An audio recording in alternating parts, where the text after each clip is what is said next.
Welcome to the Write Your Own Story podcast. I'm your host, Betsy Leonidas, and the founder of the Write Your Own Story company. Girl, I can tell you right now, you are definitely enough. Here we value service, sisterhood, connection, laughter, and that super genuine, keep it real, tell you like it is honesty. My hope is at the end of each episode, you realize you can do whatever it is you dream about and that you are not alone with what you struggle with. I'm hoping that you are snapping and clapping and hell yes in your way through each one of these episodes. So if this tracks with you, let's get started. I'm so glad you're here.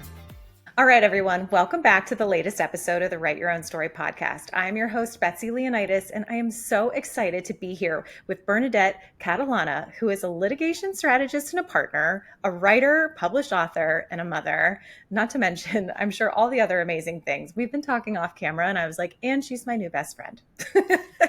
Way. I'm ready to take a trip to Cincinnati just to spend the day with you. Absolutely. Please book it. I will trade you a trip back to New York. We're going to have the best time.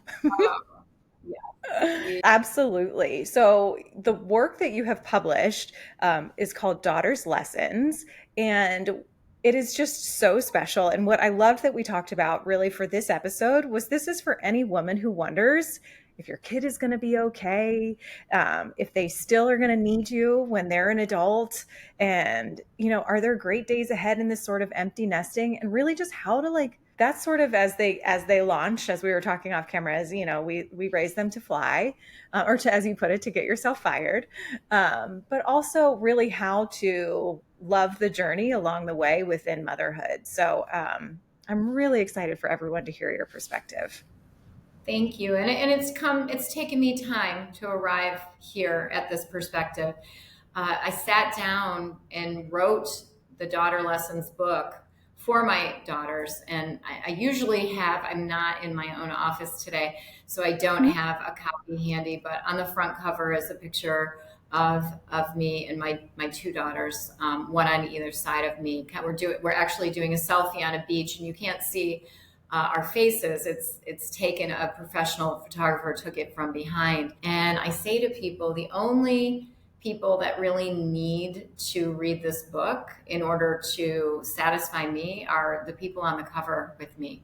And that really is true. I wrote it for them when they were, launching out of the nest, and I had a couple of thoughts. I don't really know my mother very well. I'm one of 7 children. My mom was a single mother for most of my upbringing, because I'm on the bottom end of that 7, number 6. And I didn't know my mom all that well.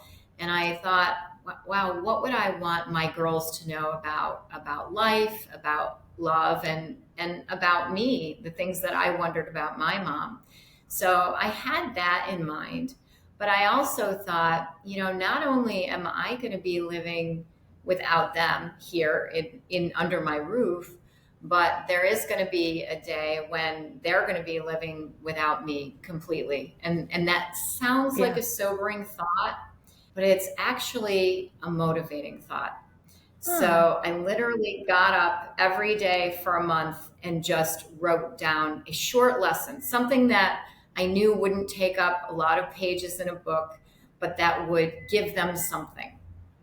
And that's really how I started articulating, what it is, actually asking myself, what do I think about love, about, our parental love, about sibling love, about loving our kids, and actually how much we get in return from being as parents. I think there is somewhat of a syndrome. I call it the martyrdom of motherhood. People complaining, oh my God, it's so much. And it is. And I don't mean to diminish it. It is really hard work. It's also the toughest job you'll ever love. I mean, I just think back to the days when my girls were, even right to the very first days, the satisfaction that you get going to bed at night when everyone's tucked in, you're maybe putting the last bit of laundry away, you've got the lunches made for the next day, and wow, that feels really good. So Yeah. there's so much joy in it. And I think looking back and sitting down and making myself put into words what it felt like to be on this motherhood journey, I think that has helped to foster in me and kind of grow the positivity I feel about being a mother and the power we have to empower our children. I have already like a bunch of questions that I want to unpack. One is going to be our very first tangent. Here we go. But I think Sure. what really struck me is of one of the many things that I found interesting in what you said was this idea of, you're a lawyer, and you're waking up in the morning to write. And I think as women, we step into our sort of like the power of ourselves. We settle into our sort of true nature when we are doing things that are creative. And were you always a writer, or did you find yourself inspired to write? And how did sort of getting into the writing process impact you as a whole? Yeah, I was always a writer in that I always had kind of a knack for writing. As a little kid, I was like the class poet. I was always Cool. writing poems, and I won some poetry contests as a youngster, and it was always probably my best skill was being a Cool. writer. And after I had my children, so I had a very like I got graduated from college. 6 months later, got married. A year later, I had my first baby. A year later, I had my second baby. And in between baby one and baby two, and it wasn't a lot of time, it was a year and 2 months, I thought to myself, oh, I better get like a real job because Mm, I need to pay for these kids.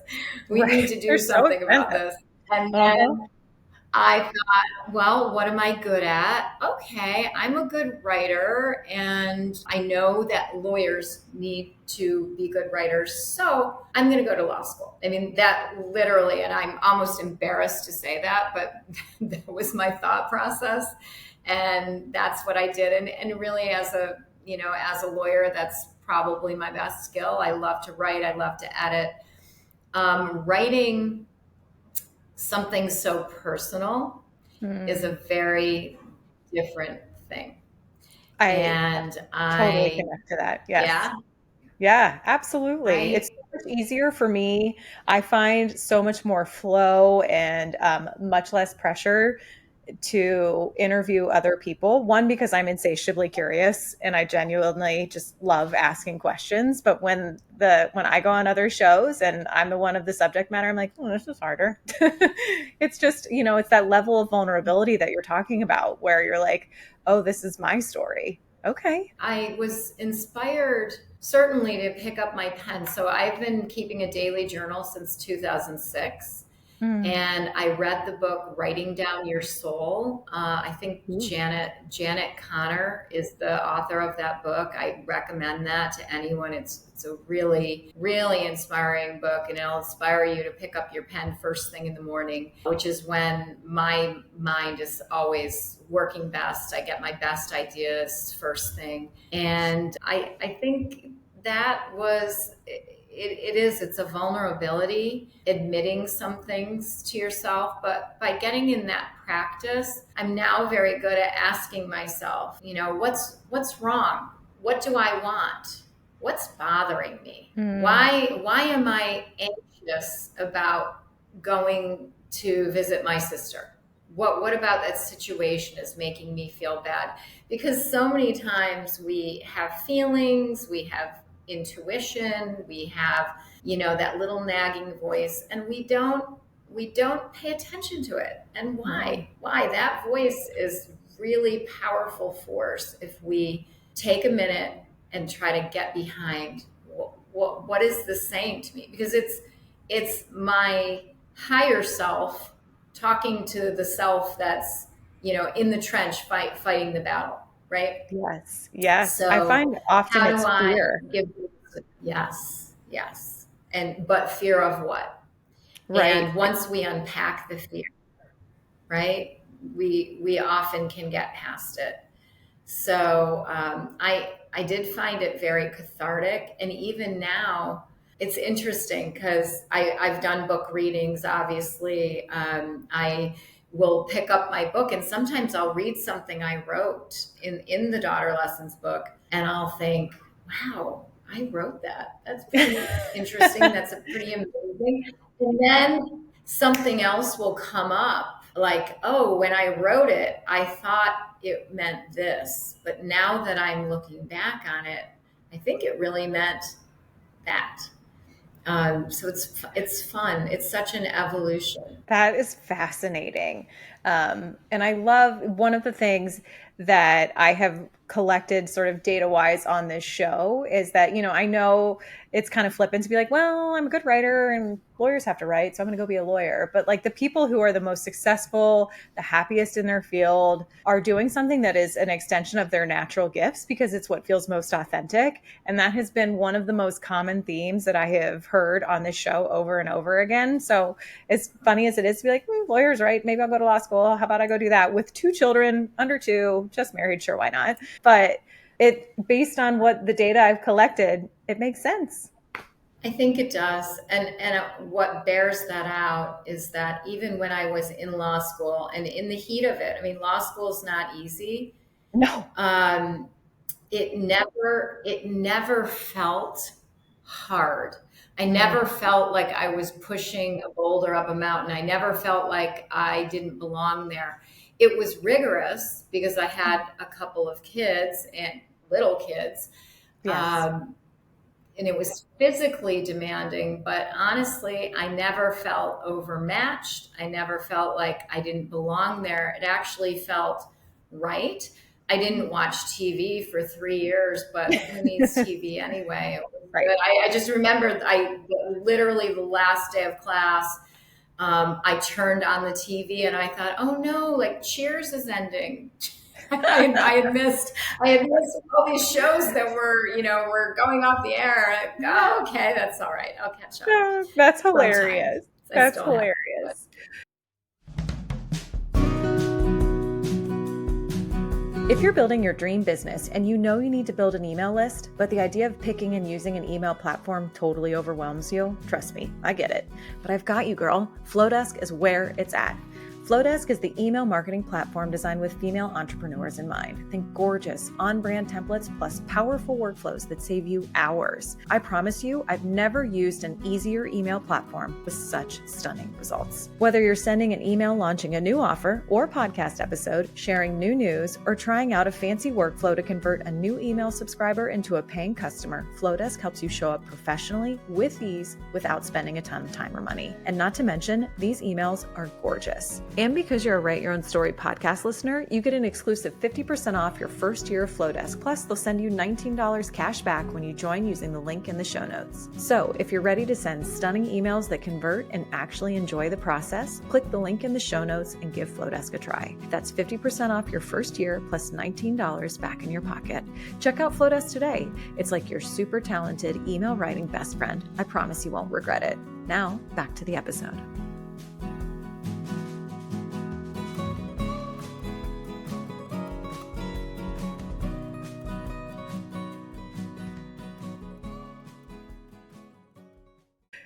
Okay, so one of the other things that you had said that I really tracked with was that this idea of like motherhood is sort of this endless to-do list, right? Like you have to get the kids to bed, then you have to do the dishes and clean up the dishes, pack the lunches, put the laundry away, but it's so satisfying when it's done. I think, gosh, and we all know the phases of motherhood are so different when they're so little to when they're that middle age to teenagers. It all looks and feels different.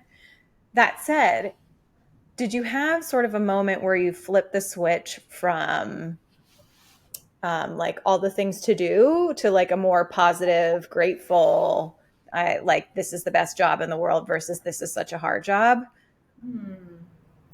I think from the beginning, I really was, and this is probably unusual. I enjoyed it and I was so grateful for it because honestly, even though I was one of a gaggle of 7 children and, I had a very committed mom, I never really felt like I belonged to anything until I became a mother. until I had my first baby. And it was something that I was good at, and it gave me a confidence that I never had before, because I had a reason to live. I had a reason to get up in the morning, and I had never experienced that before. So honestly, the doing all the stuff, all the physical things, it really didn't bother me, because for the first time in my life, I felt worthy. I felt like I was somebody. And that to me was phenomenal. Yeah, were there times, sure, when they're teenagers, that's never easy. I felt like an FBI agent somewhat because you have to stay on top of things. Yeah. But even that, I tried.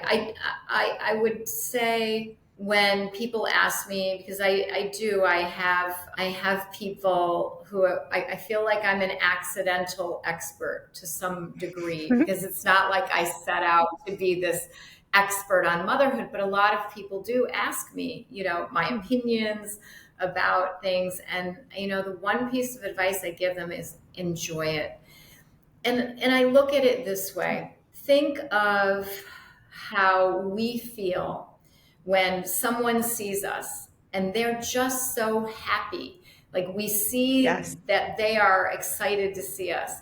We can give that gift to our children every time we see them. We see them and just allowing ourselves to enjoy their very being. And I think, unfortunately, in our society, there are certain schools of thoughts where, your kids are your happiness project, or your kids are, this, that they have to be badge of honor. Well, they've got to go to medical school, or they've got to make the travel soccer team, or all these pressures that get put on our children. And, sometimes we're the culprit putting all those pressures on our kids. We can just enjoy their essence and their being. And boy, we'd have a lot less struggles in adolescents and young people today if we just allowed them to be who they are, and not worry about where they're going to college or if they're getting into prep school, because for the vast majority, they'll be okay. Absolutely. Gosh, that really resonates with me. I say on the show all the time, I'm a recovering perfectionist. It's like, it's not me anymore. It still has tendencies to slip back. But when I started as a parent, I think for me, part of like being perfect was feeling safe. And so then when I became a mom and I'm in these first moments where my toddler, I have to carry out like a surfboard on my shoulder out of Target because they're having a meltdown, because that's what toddlers do. And I just remember feeling so mortified that it felt like a reflection on my parenting, that I couldn't control my child. And I was like, this can't be right. I have some things to untangle. And then you'd fast forward. And if, then it started to be like, they're in like the little kiddie soccer and the little this and the little that. And like, I was an athlete, my ex-husband was an athlete, and I'm like, they should be. And I'm like, I have learned that should is like, when I say the word should, that is my biggest red flag for myself. I'm like, let it go. So it was this, and honestly, I recognized it in myself early on in motherhood, but it was finally until I got divorced and just was really sort of in this rewriting my own rules and letting go of perfection, that I'm like, I don't care, as long as they're kind, healthy, happy, like, this is their life to write. Truly. I don't care if you're the best or the worst. I don't like none of that. As long as you were showing up and trying and exploring and being true to yourself, like, and it has made my relationship with my kids just so beautiful. And it has helped me enjoy motherhood to like the nth degree, to take all that pressure off. Letting go of perfectionism has been absolutely one of the greatest, quickest sources to joy in my life, when I just let it go. And like it has opened up a world in so many facets. As a mother, as a person, it has like been the greatest gift to just let it all go. Oh, I'm so glad you feel that way, because perfectionism is really, well, we can see it all over social media, right? We see it on Instagram and Facebook and even LinkedIn now. Yes. People have these picture perfect photo shoots, and the perfect song and everything's coordinated to music, and that we all have to let go of that, and realize that, yes, having kind children, and I thought of that, really, I did have that thought early as a mom, that, what does the world need more? Do they need more kids on the senior varsity basketball team, or do they need kids who are kind? And we need more kindness, more people who are kind in the world. And I will say that's a big source of relief once you raise your kids. I remember the moment that it hit me that I did my job, and they are good, kind people, and they can take care of themselves. And I thought, wow, not that I have any, reason to want this to happen soon, but literally, if I die tonight, I know that the work of my life was done, and it was done well. And for that, when you think of it that way, it sounds morbid, but every day is a bonus now. Yes. Every day. Every day. God, I love that. I get that. Yes, it is morbid, but like truly every day is a gift. And to be able to put your head on your pillow and say, like, I did my job and I did it well. And I sure tried my best. I think that's amazing. Yes. One of the things that also, when it came to my perfectionism and letting that go, was I did not want to pass that down to my children. It was such a suffocating blanket for me that I didn't even realize I had to untangle the whole thing. But as we know, it's so often these things that we carry that we don't even know we have that often get passed down. Was there anything in your life that really was something that you wanted to untangle, therefore not to pass down to your children? Yeah, I think a big part of it, the narrative in my home, my mom, this was 1970s small town America, and the big scandal was, my dad left us. My dad left my mom, but the narrative is he left all of us. And I feel like I need to give him a little grace as well, because I don't know that he felt like he was abdicating his role as father. He just, knew he didn't want to be married to my mom anymore. So what did that look like? Well, that looked like he was leaving her and us. And that was the narrative.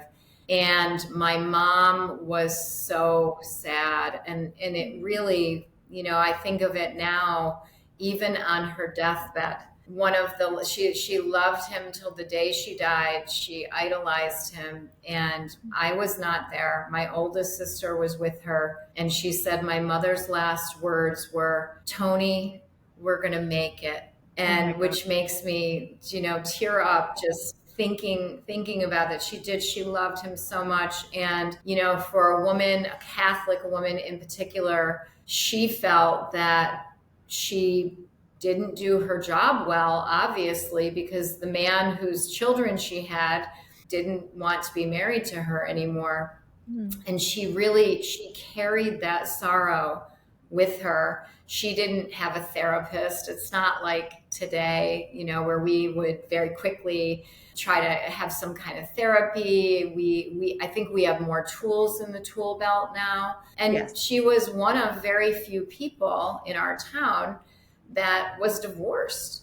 So the poor thing, she was so depressed and so sad. And really, my memories of my mom are this very sad, sad woman. And I'm still friends with my first grade best friend, and then our friend Patty, who became our best friend in fifth grade. And what was so legitimizing for me is we took a trip to France. We went to the French Open a couple of years ago. And when we were there, we had a chance to talk. And they both said, "We just remember how sad your mother was." And I thought, wow, okay, I obviously knew this. I lived with it. But sometimes the reality of what we're living with is so hard that we can't can't even think about it. We can't even acknowledge it. And there is a passage in the Daughter Lessons book about I think it's about being strong. And I describe how my mom and my little sister and I used to have to go to the grocery store sometimes multiple times a day, because when my dad left, well, we didn't have a car. My mother didn't know how to drive. She was 43 years old, 42 years old, and did not know how to drive. And imagine getting groceries home for 8 people if you don't have a car. So we had to walk to the grocery store multiple times a day just to keep, bread, milk, basics in the house. And I will tell you, I just remember carrying these groceries thinking my arms are going to break. They're so heavy. And then shortly after my mom died, and I had this conversation with my grammar school best friends. And then, the question that was posed to me during the interview, and that vignette really struck the person asking me the question. And as I sat there, I said, well, the groceries were heavy, but perhaps what I was really feeling was the weight of my mother's sorrow. And I carried that. And we all carried that for a long time. So having that, I realized that my approach to motherhood has been to try to come at it from a completely different way and try to bring a joyousness to it, because nobody wants to see their parents unhappy. Nobody wants their mom to be unhappy. This martyrdom of motherhood is a very heavy thing for our children to carry. So it's been a long time unpacking that, but I think I've unpacked it, and I think I can truly let it go. And I see my daughter Carly with her 2 tiny babies. She has a 3-year-old and a 2-year-old. Her girls are 16 months apart.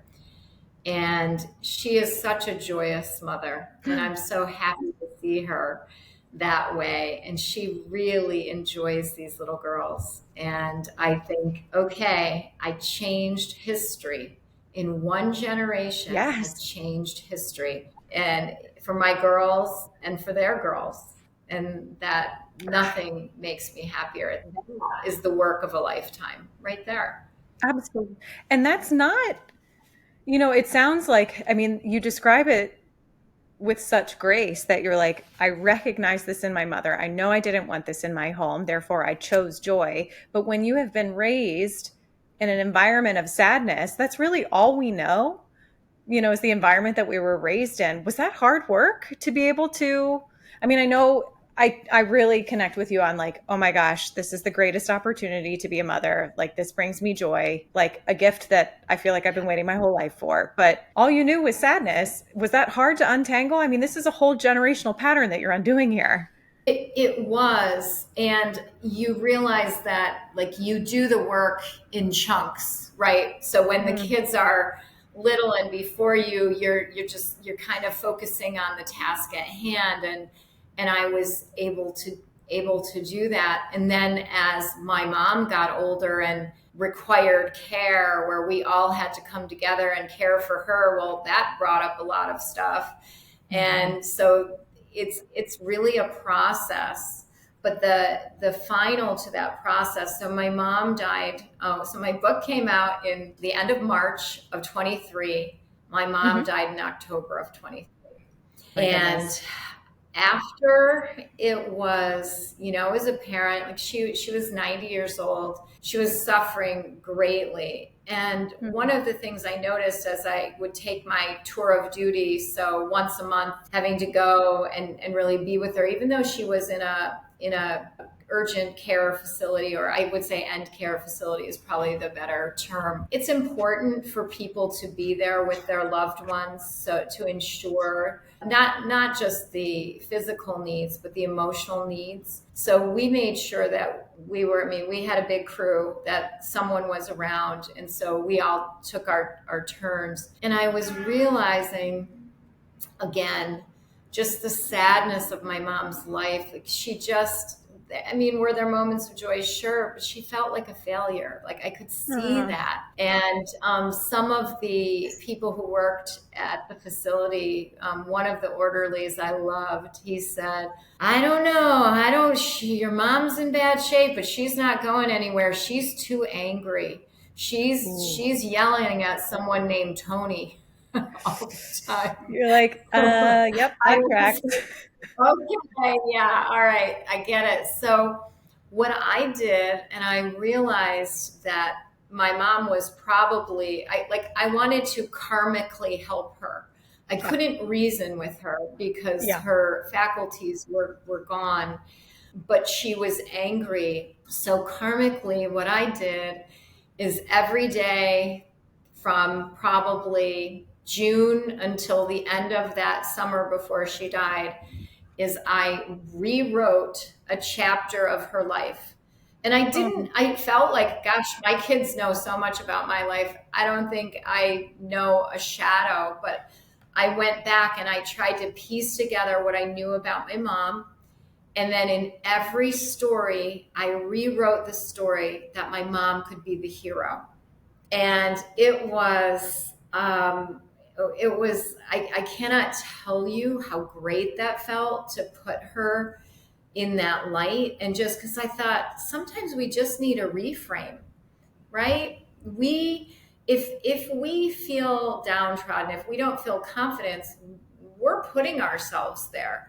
If we look at things objectively, a lot of times we'll realize, heck, we're doing a great job. And my mom raised 7 humans mostly by herself, and we're all pretty good parents and we're all pretty good people. So as I was taking care of my mom, I realized that really the number one source of her sorrow really wasn't my dad leaving her. I mean, that was her narrative, but it was really the fact that she didn't believe in herself. She thought she was a failure. So that summer, I tried to remember every story I could about my mom, about her life as a baby, growing up, and then the life that I knew with her and my siblings. And I made her the hero in every single story I wrote. And she didn't know that I couldn't Yeah. reason with her at that time. She couldn't appreciate it. But I feel like it was an offering I made to the universe on her behalf. Oh, And it certainly made me feel great. And then at her funeral, all of my siblings brought photographs, and instead I brought these little vignettes and I put them on the tables, and people were reading these saying, oh, I never knew this about your mom. And it was really something. So I feel like, I hope that in some way I helped set her free so that, she can come back in the next life. And I truly believe that there is mercy in the universe, and that if we don't get it right or we don't feel satisfied, we get to come back. And I just want to see her come back in a blaze of glory, believing in herself as she should. God, I love that. And I'm sure that first of all, I hope everyone takes pause for a minute. And if there is someone in their life where they have a troubled relationship with, or where someone has disappointed them, or where you can sense someone's pain, that you see that as an opportunity in your own way to do an exercise like that. Because I'm sure it was equal parts healing for you as it was the blessing to her to have someone care enough to really rewrite her story. I think a lot of people are kind of taking a pause moment and are like, maybe that's something that would both make them feel better and make me feel better. I think that is really an awesome idea and incredibly fascinating. But I can also imagine that that's a value that you've instilled in your girls, is to believe in yourself, and that failure is just a lesson. It's not a life sentence. And I think that especially for girls. Yeah, same. I had to learn to love failure. Being an entrepreneur will teach you how to love to fail real fast. But Absolutely. failure, closed doors, all of that stuff is now my favorite, because I'm like, got it. Not supposed to go there. Thank you so much for the clear message. Failed that one? No sweat. I've learned something from it. It is like the fast track to where your life is really meant to be.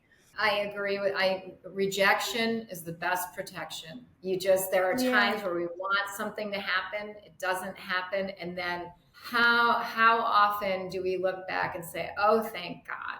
Thank God I didn't end up with Yes. that guy Uh-huh. or that job or, turning down that street because something would have, I mean, yeah, I think we have to have that trust. Yes. And I do think making that offering, even I've had a couple of situations where people will talk about, their in-laws or maybe their own parents or a sibling or, and if they ask my advice, I will generally say, well, can you look at it from their perspective? Did they have solid parents? Yeah. What is it? What is that? Because when you think about it, it is the pain that other people are experiencing that often are causing them to bring pain to others. That phrase, hurt people, hurt people. I mean, Yeah. no truer words were ever said, you know, right? We have to have that Right. compassion and just know that people aren't trying to hurt you. They're hurting inside.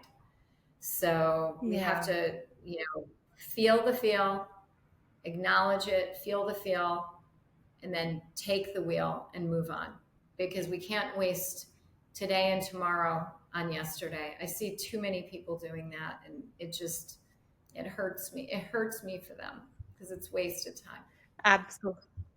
I It's so true. I think the other like key to my happiness is to live life right where my feet are. But going back to your whole thought of like as your girls are leaving the nest and you were saying that they, raising them and being a mother is your greatest source of joy. Sometimes I get caught in this horrible anxiety spiral of like I don't have a partner, which is I have so much joy from so many other areas in my life. But my main source of joy is my children, and my main source of time is my children. So I can't help but feel so anxious when they leave the nest. I'm like, oh my God, what am I going to do? Am I ever going to feel this fulfilled? What is your advice? You will, and you have time. It's not like it's going to Yeah, happen tomorrow, and you have 4 children, so it's going to happen. It's going right. to be like a gradual thing. But yes, I encourage everybody because your role as parent does not diminish when your children are out of the nest. Because when you think about it, the things that they need you for when they are adults are of much higher gravity. Something will happen and it's not, I fell down on the playground and have to go to the emergency room. My heart is Yeah, which we broken. do a lot. Yeah. I'm sure you do. I'm sure you do. But Hmm. Hmm. my daughter Courtney, I'll give one example, and I asked her permission if I could share Yeah. this.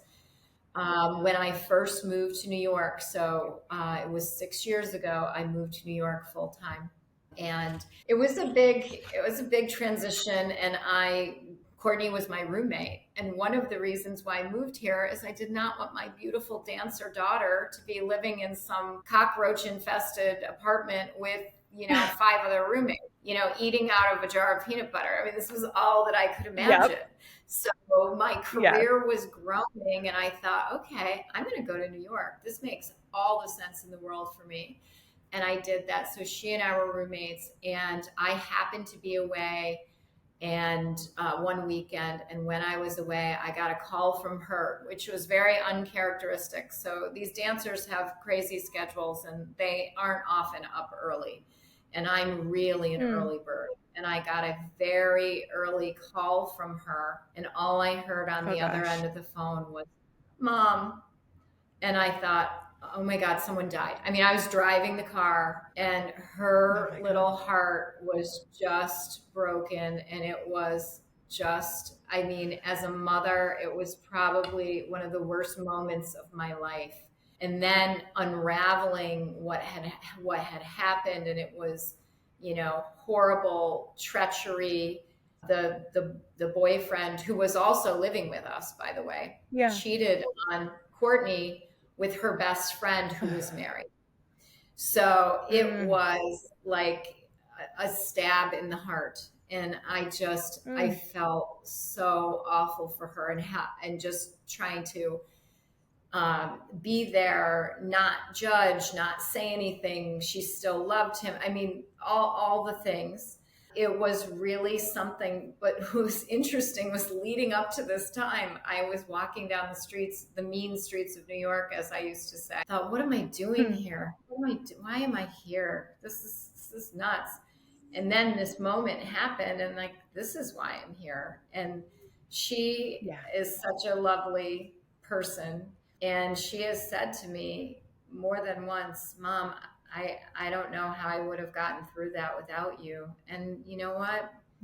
That's why I was here. That's why the universe brought me here, was for that, so that I could be here for my child. And it was hard. And believe me, she needed me more than she probably ever needed me in her life. And she was an adult woman. So our role doesn't diminish. We have to nuance it a little bit. We have to tell our children, we know you'll be okay, even if we don't necessarily know that. We have to assure them that they will make the right decisions, even if they're not making the decision that we would make. Our role changes. We have to bite our tongue a little bit more, but it really is like the quintessential love in action. It's like love as a verb, because it takes everything in your being to do this and be there in the hard times. But as parents, we love our children on their best days and on their worst days. And I try to tell them that every opportunity I have. I love you. I love you when you're shining bright and on top of the mountain, and I love you when you're deep in the valley. That does not change. Yeah. We have a lot of opportunity for that when they're adults. That is the definition of unconditional love right there. It sure is. But what's great is it's a two-way street. Our kids love us. Yeah. You know? And I mean, and I have been very fortunate that way. Same. I'm like, this is the best, purest, most deeply energetic, so connected love. I'm like, it's just, what a miracle. It is. It is. I'm so excited for you. You have so many fun days ahead. You do. Thank you. That, you know, when you are in the trenches, it's like, you have to remember that fun days are ahead, that today is a fun day, that like to just really, truly enjoy the ride. I feel like you are full of so much wonderful wisdom. Like you said, the accidental job that you got of being sort of the tutelage.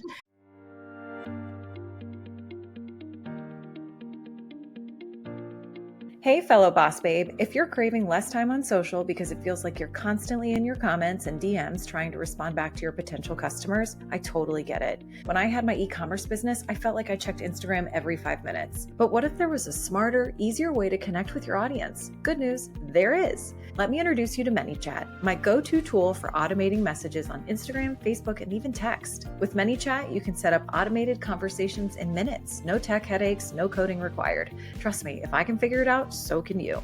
It's perfect for handling links to your offers, growing your list with DM keywords, and even booking clients literally while you sleep. It's efficient, super user-friendly, and honestly, it's like having a virtual assistant built right into your DMs. And the best part? Because you're a friend of the Write Your Own Story podcast, you can try it totally free for your first month. Just use the link in the show notes. Is there anything better than to test something for your business for an entire month with no cost attached? It's my favorite. So if you're ready to save time, respond faster, and turn followers into clients, tap the link in the show notes and give ManyChat a try for free. First month's on me. Grab the offer today and go enjoy a much needed break from your phone. You deserve it.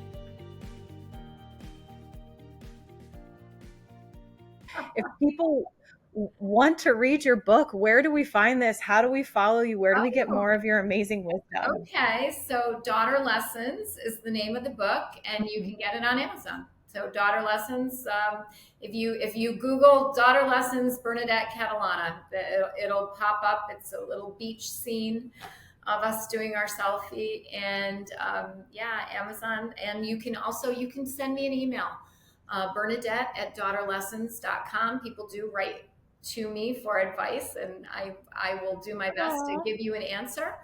And I do have daughter lessons. I have a web page where I sometimes write. There's actually a lot of writings on there. I did a guest column for Mother's Day, which was super fun for the Assisi Institute. So I put all my columns up there. And I'm on LinkedIn, and I am a frequent writer on LinkedIn. And you know what? That's kind of my professional mothering. So I mentor a lot of younger lawyers. So I will write little essays on, I say the practice of law and the practice of life. Heavy on the life, light on the law. So. Oh, I love this so much. I feel like I hope we are connected forever and ever. It has been an absolute joy to talk to you.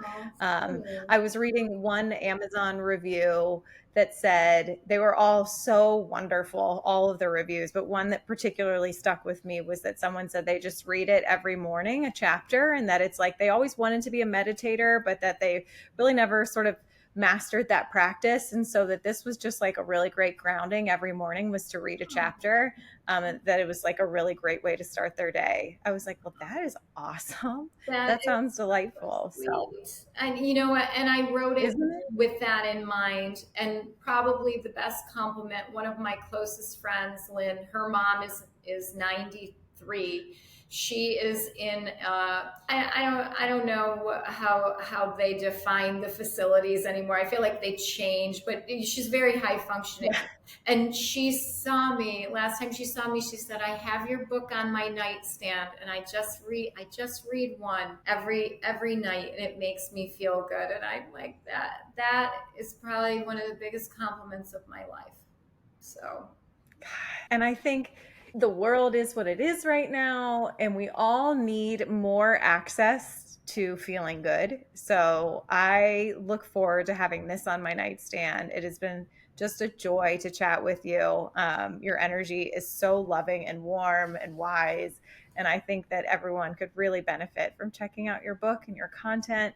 And this has been such an inspirational conversation. So thank you for everything. Oh, thank you, Betsy. I loved this conversation. It's the best one I've had in a long time. So thank you. And yes, we have to keep in touch. You're going to come visit me. Absolutely. Okay, good. Yes, I'm coming in November. Yes. Oh my God, they would love that. They would love that. Never met a stranger. Are you bringing the kids in November? I'm bringing, my best friend and I are going in November, but I'm like, I'll bring the kids anytime. All right. Well, we're going to make it happen. Let's make a plan. I would love it. Deal. Thank you. Oh, you guys, this has just been an absolute pleasure. Please share this episode with all your mom friends out there. It's just like that, like warm, fuzzy hug of that all is well, all will continue to be well, and that there's so much joy to be had. Bernadette, thank you again. And thank you everyone for listening. We'll catch you next time. Well, that's the end of this episode, but promise me, you won't stop here with whatever it is you're feeling or dreaming about. I hope you leave today feeling empowered to live life just as you see fit.